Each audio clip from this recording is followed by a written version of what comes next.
Hi, everybody. Welcome to 2ZQ Hot Takes, where we discuss issues both big and small. I'm your host, the very handsome Tim Kirk, and today I'll be talking about social media superlatives.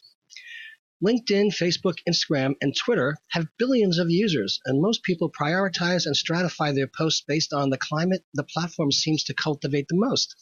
LinkedIn is almost certainly business and workplace related. Twitter is for strong opinions related to current events, issues, hot topics, movements, and work, while Facebook is a more convivial social environment. However, many of us often see cross-posted content, usually in the form of humble bragging, yet it is still thriving even though the practice is acknowledged as self-serving and isn't likely to go away anytime soon. How many of us see posts containing photo sets and or video of acquaintances speaking at events, staying at hotels, leading conferences, hosting training sessions, and are struck with how amazing every single one of these productions are?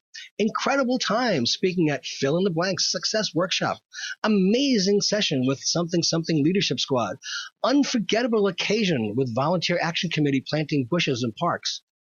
These descriptions are all fictional products of my imagination, and the real-world analogs which inspire them are commendable activities. However, the use of superlatives to describe them are not only inaccurate and incorrect language usage, but they are watering down, or rather diluting, the impact of these specific words and laying fallow a much more appropriate, precise, and clearer lexicon, or vocabulary, if you will. We live in a culture that venerates the hackneyed, trite, stale, cliched, and the banal.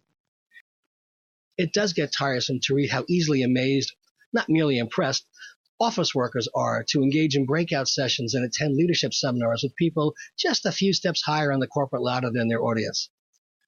Core values is another meaningless phrase, and the ridiculously overused term impactful has such little meaning that both have become verbal filler, the intellectual equivalent of and so on.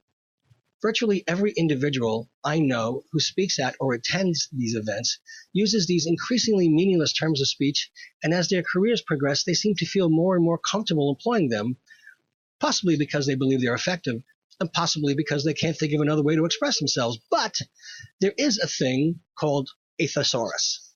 I would emphasize that using a thesaurus to look up synonyms for the very same ideas and concepts is still not as clear as employing a bit of critical thinking and reasoned self-criticism or discernment. No one is obliged to constantly hit the same note and in effect make themselves less compelling. We can choose to write and say things such as well done when something has been done well, instead of using awesome, great, incredible, and attaching a multitude of exclamation points.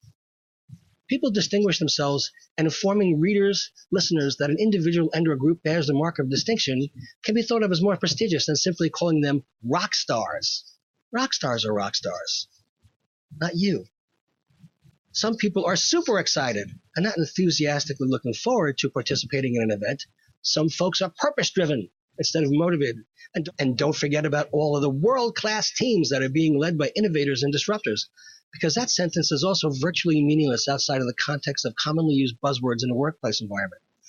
Branding has now replaced cultivating and maintaining a good reputation for yourself in the organization you work for. I say this all because I read numerous posts on social media every day, and my eye picks out the repetitive lexicon, and I mentally sort the posts in the tedium corner of my mind. It will not cease simply because I make note of it, and I will likely employ them at some point in the near future for expediency's sake, so I am equally to blame, but I know that I can make the slightest effort, especially while writing, and employ a preferable, better understood choice of words to make myself more clearly understood and hopefully more impressive as a communicator. In the meantime, when I emphatically agree with someone on Facebook or Instagram, I will shout in all caps, "Yes, Queen!" with 3 exclamation points. Slay! Go, girl! And other gay slang because it is fun, easy, and effective. Or at least I would like to think so. See you next time. Thanks for listening, and as the kiddies say, peace out.